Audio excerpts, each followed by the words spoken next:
got some information, I think, on some updates. Speaking of warrantless actions, we saw the situation in Boston where they apprehended the young man, no warrant. We don't need Miranda rights is the talking points you see on all the major networks. This guy doesn't need to know his rights. He doesn't need to know he can have a lawyer. Lindsey Graham wants to give him the full Gitmo treatment. Yeah, Lindsey Graham, you know, the infamous, you don't get a lawyer, you're an enemy combatant, and that's what some people want. They want this guy to be charged as an enemy combatant, but we'll have more on that in just 1 second. And let me interject here. This is a good example, actually, of why that's all wrong. Because, as we're going to be talking about, there's a lot of inconsistencies and questions about this, but they're trying this guy in the court of public opinion, and CNN and Fox and the mainstream media is just pounding on this guy as if he's already been tried and found guilty. Right. And if Lindsey Graham has his way, this guy is not ever going to get any due process and, you know, be executed quickly or whatever, taken to Gitmo, and nobody will ever hear from him again. And that's exactly what they want. And we just saw some of the footage on the screen. We'll go to this article. Shocking footage. Americans ordered out of homes at gunpoint by SWAT teams. And you guys can go ahead and roll that footage again. And David, I want to get your comment on what we're about to see here. Now, these are militarized police invading people's homes, going house to house. And you can see the gentleman right there. I guess that's his house. He's standing outside while the police order him and the rest of his household out. And you can see they are out in mass force to catch one 19-year-old. We didn't see a manhunt this big in Oklahoma City or many of the other false flags. And you can see right here now, this one may have some audio. They're going to tell this guy to come outside of his house and tell him to put his hands up. So let's take a listen.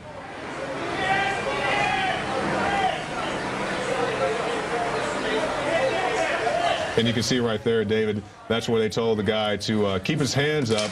And you can see this gentleman trying to film from his residence across the street.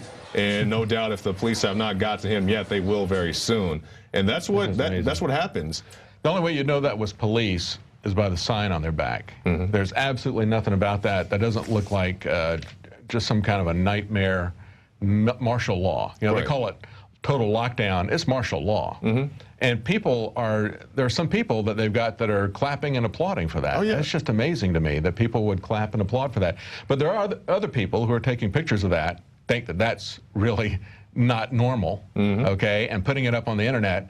But they are very intimidated. I mean, they're not out there shouting at the police because they've got all the guns, but the people, the sheep who like this, are out there applauding that. Yeah, and I showed the clip last week on the Alex Jones radio show. I'm not sure if we have it tonight, but that's okay if we don't. It was of a police officer literally running down the street, putting his gun in people's faces, like, you know, like jumping in people's faces. And I'm like, what's with this guy? I mean, that to me was a terrorist. Right. You know, these guys clearly weren't the suspect. You got a camera guy who's, you know, probably 20 years older than the oldest suspect. And he's running around, you know, shining his gun in his face. Absolutely. And we've had a lot of cases of police just pulling out guns and shooting people on the side in the subway or something, and once they get their blood up, you know, or accidentally doing a shooting. I mean, you don't point a gun in somebody's face. No. Without you're supposed to act as your firearm is loaded at all times. And not point unless you're intending to shoot. Why would he intend to shoot those people? It's just over the top.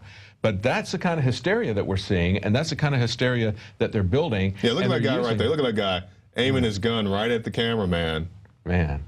It's amazing. All of that for one 19-year-old. One 19-year-old. And we saw, you know, a similar situation with Chris Dorner out in California, and it's just one or two guys can send a city on lockdown, send the police and military into a frenzy. You know, what would happen, you know, God forbid, if, you know, multiple people were out there committing these kinds of crimes. But or think about Chicago with all the drug shootings. I mean, 80% of the shootings that are there are about the drug war, right? And the gangs fighting each other. They don't have that kind of police protection there. No. I mean, it's a good thing that they don't. And they, you know, the interesting thing is they wouldn't be able to stop the gang shootings if they used that kind of police force. That's a good point, because it's my understanding that the police didn't even catch the gentleman in Boston. Exactly. The homeowner called and said, hey, I think there's somebody out in my boat. Yeah, all of that door-to-door, all that dragging people out of their houses, and they weren't the ones who found him. Yeah. It was a citizen who turned him in, yeah. All right, now we'll move on to some other news. I don't want to spend all of our time on that, and we will get to that Alex Jones piece here in just a little bit. But we'll move on to our next article. Canadian government exploits Boston bombing to pass bill to limit civil liberties. Now, the Harper government is using the Boston Marathon bombing to expedite the passage of a relatively slow-moving bill that would restrict civil liberties in the name of fighting terrorism. The conservatives have cleared time in their legislative agenda Monday and Tuesday to conduct third reading debate on S-7 legislation that would authorize police to preemptively detain Canadians and hold them for up to 3 days without charging them. The bill would also allow authorities to imprison a Canadian for up to 12 months if they refuse to answer questions posed by a judge in what are called investigative hearings. So we see in Canada, they're willing to hold you for 12 months if you refuse to answer a question. Yeah. Yeah. And I'm not sure what the Canadian law system is, if they have, something similar to Miranda rights, but it scares me that not only is it happening there, but it's happening here because we see the situation with the guy in Boston. Well, isn't it interesting that we see these same types of things happening in Canada that we see happening here? And I just heard a fellow who is on a libertarian radio station here in Austin from Australia talking about how the Australian police there were essentially, like our FBI, running these patsies and one terror scare after the other. And typically they are always organized and hatched by the police, just like they are the FBI here. And they run these patsies, and then they make a big deal out of the fact that they then took down this plot that they created and funded and supplied and trained and all this sort of thing. But it's interesting how you see all these different governments doing exactly the same thing at exactly the same time. Right. It wouldn't be a New World Order type thing, would it? I mean, no, there's no such thing as a New World Order, even though we have those montages of clips of all these world leaders saying New World Order or something similar. I believe Obama said something, the one world government we can all agree on. Yeah. You agreed to this, David, according to your father, President Obama. So let's move on to this next article. Linked to Al-Qaeda arrested in Canada terror plot. Canadian police and intelligence services arrested 2 suspects Monday who allegedly planned to derail a passenger rail train in Greater Toronto in what the Royal Canadian Mounted Police called a, quote, major terrorist attack, end quote. So, terrorists under every nook and cranny we see in Canada. And hey, these guys may have been, I don't want to use the term legit, but they may have been real terrorists out there to inflict misery. But, we can see that they're going to use this to push their last agenda that we just talked about. And we need this because there are guys out here who don't want to answer questions and so on and so forth.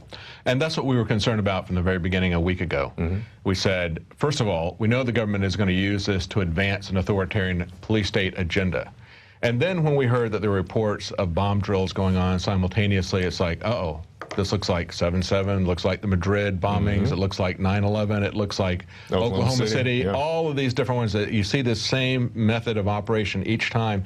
And we even see these terror plots that are hatched by the FBI, like the New York Times, for people that don't believe anything unless the mainstream media puts it out there. This came from the New York Times talking about this Oregon college student and the Christmas tree bombing in Portland.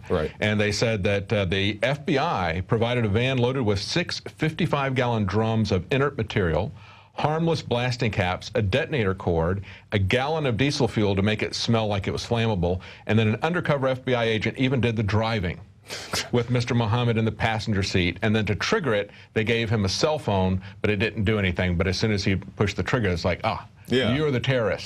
They did all that stuff. Took this guy along. Just push this all button he now did you're was dial the the number. terrorist. Now he's the terrorist of the whole thing that they planned, executed, operated the whole bit. And that's the new deal. And speaking of that, I did a bulletin earlier today where I outlined a Paul Joseph Watson article where he talks about various terror plots and false flag information. So let's go ahead and take a look at that.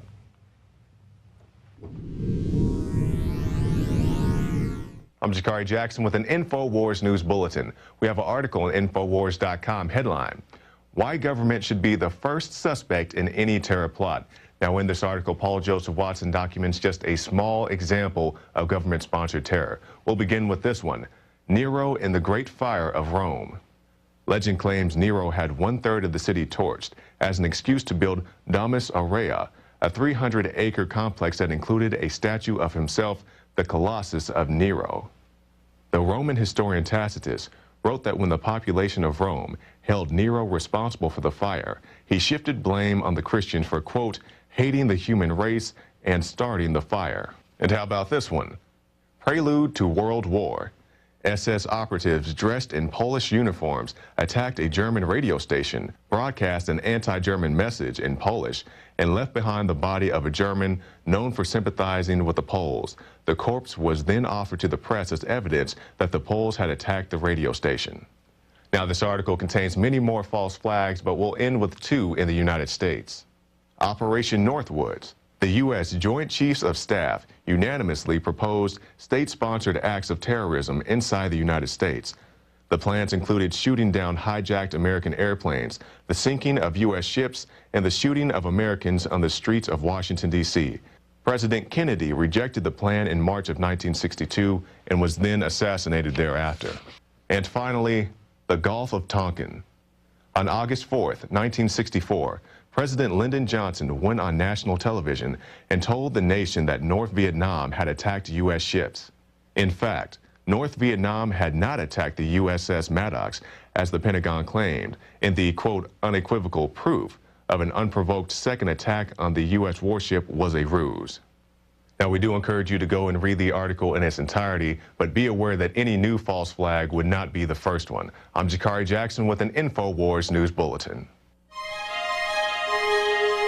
That was the special report I did earlier today, and we saw in that report, David, we saw the Gulf of Tonkin, we saw Operation Northwoods, and that was just a short sample of a larger article, and even the article itself was just a short sample of all the things that Watson could have linked to. And those are things that are declassified. Those are actually government documents, and people can look those up on the internet. As far as the Gulf of Tonkin, I think it was a Fog of War was a documentary that came out of just a couple of years ago, and McNamara.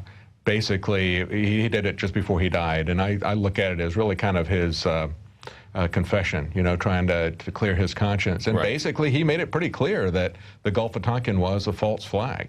And he even talked about, it wasn't so much Vietnam, but he was talking about things that they had done during World War II that they would have been found as war criminals if they had lost the war. But I think he was really thinking more of himself as a war criminal with the Vietnam War and the way that he supported that from start to finish and the way he got everybody in as a false flag. And they go into that in quite a bit of detail. And he just openly confessed it in the documentary, so it's out there. It is out there. Now, Dave, we have a list of contradictions concerning the Boston bombing, and people, if you're a new listener or watcher of the InfoWars Nightly News, you're saying, why are these guys calling it a false flag? What is a false flag? You can go Google that term. Dan Badani made it famous here recently. But we're going to go through a few things, just a few of the Boston bombing and reasons why we think it may be considered a false flag. I'll go ahead and start, David, if I may.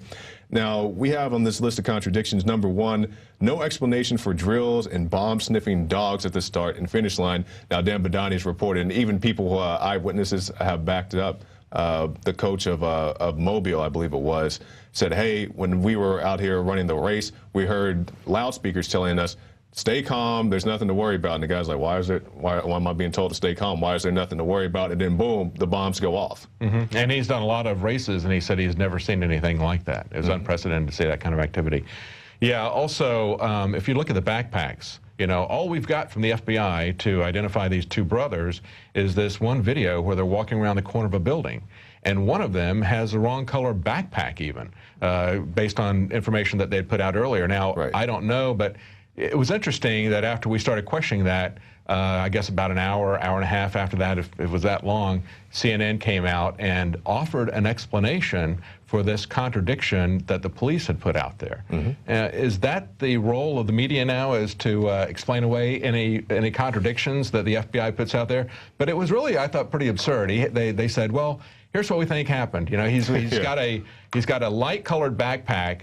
And, of course, the dark-colored backpack was what the bomb was supposedly in. You saw these pictures of an exploded black backpack, and they said he's got a light-colored backpack, and he put the dark-colored backpack inside of that and the bomb inside of that. It's what I call the Matryoshka theory of backpack bombing. You know, the Matryoshka is the Russian dolls that they have that are wooden, and there's one inside the other. I guess since they were from Russia, they figured they would pack their bombs that way. I don't know. It was so ridiculous to me that if the FBI thought this was what actually happened, that they're pulling, you know, bags out of bags like rabbits out of hats, why didn't they say that? Why didn't they say that? And why didn't CNN, instead of coming up with an explanation for this contradiction. Why didn't they ask that question of the FBI, like a reporter would, like Dan Bidandi would? You know, we asked questions and they shut down the press conference because they expect the press to basically be their lapdogs. And you heard at that press conference how this one guy says, well, isn't it unhelpful when people bring up other things or something? Oh, yes, thank you so much.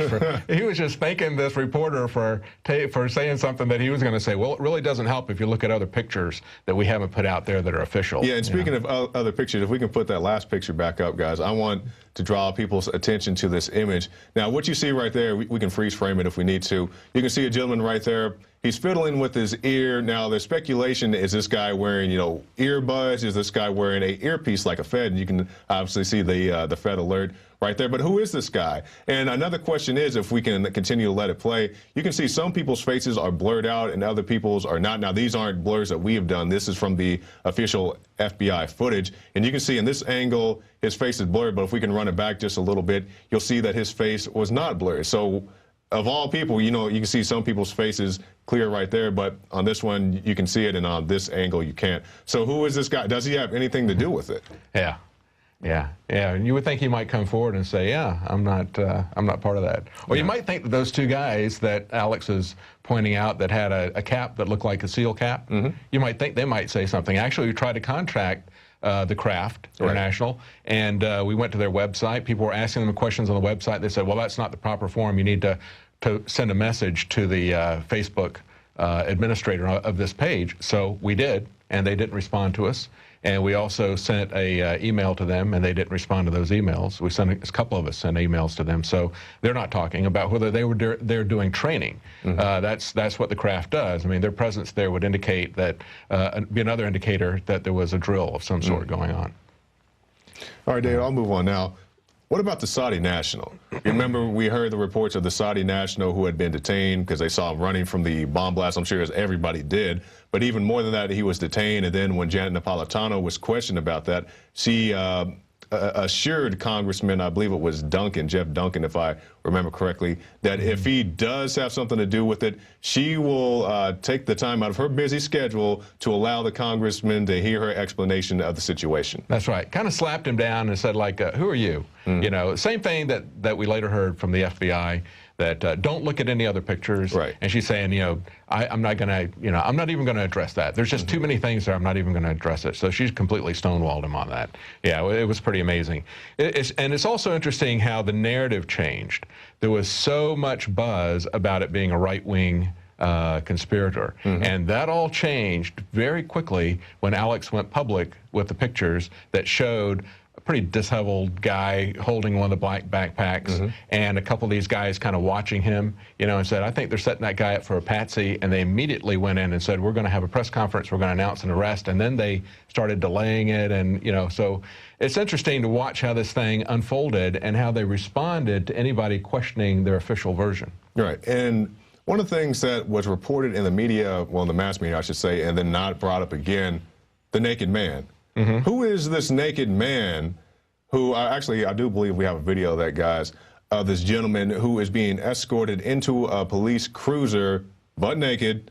How he got naked, some people are speculating that he was told to strip by the police. I guess he voluntarily removed his clothing at gunpoint, was escorted into a police cruiser. And as far as we know, has not been heard of again because they're saying it's not the older brother. Many people speculate that he does appear to be the older brother. We don't know that for sure or not. But who is the naked man? Nobody has come forth to claim that they were falsely arrested, which I find is very interesting.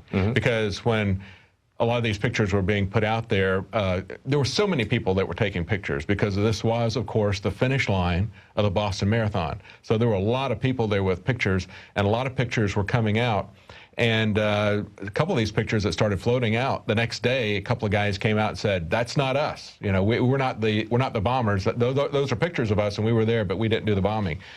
But nobody has come forward and said, I'm the guy that they arrested in handcuffs. because it seems to me like he would have some legal recourse against them. Oh yeah, for sure. That's right? You would think that's a slam dunk lawsuit right there. And he would also be concerned about clearing his name, you know, because they may still come back on him or something. But anyway, nobody has come forward. That's an amazing one. And it's also, I don't know, there's just so many different things that we see here, especially the way they continually shut down their press conferences, you know, if you ask any hard questions here. Right. Any hard questions. Now, speaking out, somebody has spoke out, and that is the aunt of these two suspects. She says, hey, that is my nephew that you guys were parading around in all of his glory, you know, for their amusement or whatever reason they thought they had to strip this guy down. They were speculating that he may have some type of bomb strapped to his chest. You know, she publicly identified the man in the naked man, I believe, as being her nephew. She was very adamant about that. Yes. She was very adamant that wasn't just her opinion. She knew that was her nephew. And you know, if you know somebody, even though that video is not real sharp, it was shot at night, it's at a distance, it's compressed, there's some artifacts in it. So we could look at that and we could say, well, that guy certainly bears a strong resemblance to him. But if you know somebody, you know the way they move, you know their mannerisms, and you've known them for a while, I think you have to put a lot of credibility on the fact that the aunt identified him positively as being the person that they captured. And I think it's also telling that the government is encouraging the uncle and the sister, who are basically very critical and you know saying yes, you know, and you know, basically following the government's storyline. They're putting them on all the time, but you don't hear much from the mother and the father who are defending them and saying they were set up, they were patsies, and you don't. And they're telling the aunt not to talk. Right, and you have to think that, you know, if you were told, you know, you got all these big mainstream media and various law enforcement agencies telling you that, hey, your nephew did this. Your nephew, we don't need a warrant or anything, but we're telling you right now that he did. Like, I mean, who wants to jump up and defend somebody who they have been, you know, manipulated into believing this? And the other thing is that if you look at it, the uncle and the sister are living in the United States. The aunt is in Canada, and she's getting pressure because there's that relationship there. But the mother and father are in Russia, and they're not getting any pressure from anybody to say one thing or the other. I mean, they're, you know, they're also distant from the situation, but you know, they're going to defend him, and they both made it clear, as well as the aunt, that there were contacts going on before. Well before any of this actually that's happened. Very important, very important. Yeah, and as Alex said, you know, they called before and after the bombing, called to inquire about these guys. So I don't know. It just, when I look at this, the younger brother especially, I just don't see the even if Tamerlane, the older brother, was involved in some way with the FBI. Let's say they were setting him up as a patsy or told him that he was going to be doing something, or if perhaps he was a Muslim who had hatred and really wanted to do a bombing. But I still believe that he was being manipulated by the FBI for their purposes. And I don't think that, looking personally, I just don't think that the younger brother had anything to do with it. The backpack thing, but just his mannerism, the fact that he was tweeting while he was on the run, that he went to a party Thursday night before all of this stuff broke, and then they see their identities on the news, and it's like, you know, they're in a foreign country and everything. I mean, they're going to run. I mean, a lot of Americans might run rather than trying to. Oh yeah, I'm sure plenty of people would. If they've been positively identified without any evidence, the FBI said these are our guys, they're assuming that they're going to be shot on sight, which was, you know, we can see the images right there. You can see the boat on your screen. The police did not want to take this guy alive. This is like the boat looks like the Model T that Bonnie and Clyde were in, you know, when they got ambushed by the police. It looks like a Looney Tunes cartoon. They just shot the whole side of the boat. They did not want this gentleman to be taken alive. Whether he is innocent or guilty, they didn't want to take him alive. And that's the common thing. You know, we don't have anybody taken alive because we don't want to have discovery in a trial. We don't want to actually have an investigation. It's nice if they're dead, then the government can just proceed with its official story. Everything is neatly tied up. There's no long trial. There's no discovery. Nothing. So. All right, David Knight. We'll definitely keep an eye on this, and hopefully we can get in touch with the on-show. Reach out to us. But if not, we definitely appreciate the time that you gave us and the information as well. So David Knight, I guess we're about to the end of our broadcast. So I definitely want to thank everybody who's been watching the InfoWars Nightly News. If you're a first-time viewer or just somebody who hasn't done it yet, we definitely encourage you to go to prisonplanet.tv. Consider becoming a member. You can get a 15-day free trial. It funds our operation. This is what allows us to do things like contact the aunt and other things and the other guests people love and are so accustomed to, the quality that people are accustomed to and the quality that's growing here. We have many surprises on the way. We have a few things I'm sure Alex wants to keep under wraps right now, but new things, new exciting things happening at the InfoWar, new members every day, and we definitely appreciate your support. So for David Knight, Jakari Jackson, the rest of the crew out there doing a great job, this has been the InfoWars Nightly News, and we'll see you tomorrow.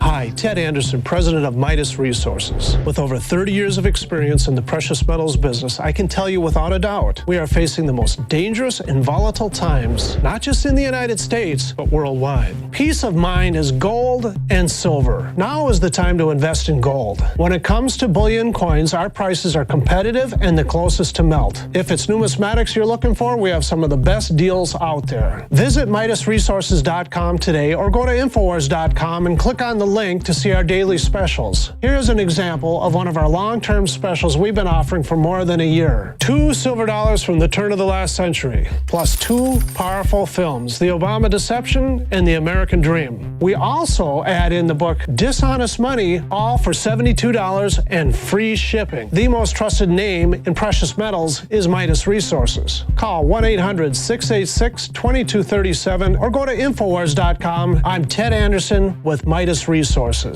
We are now only entering the edge of a global financial superstorm, the likes of which the planet has never seen.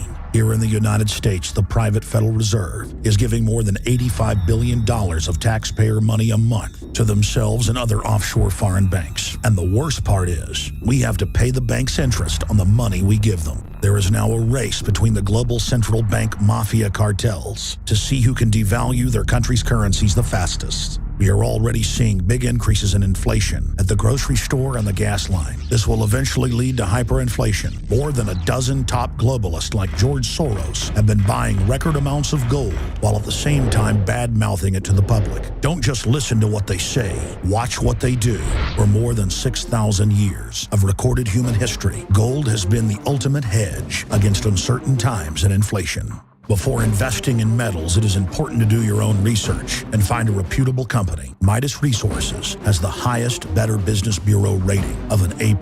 Unfortunately, very few precious metal companies can boast that. Midas Resources has assembled one of the most educated, researched, and professional teams of brokers in the industry. The evidence is overwhelming. In uncertain times, gold and silver is safe harbor. Now is the time to invest in gold. Call 800-686-2237 and Midas Resources will mail you 10 reasons to own gold absolutely free. No shipping, it's absolutely free. And finally, Ted Anderson wants to challenge you to find any deal that comes close to his 2 silver dollars at cost with free shipping with 2 free films and a book for $72. That's more than $160 value for $72 shipping included. Click the link at Infowars.com to go to the MidasResources.com specials page. Brought to you by MidasResources.com and Ted Anderson, the trusted name in precious metals.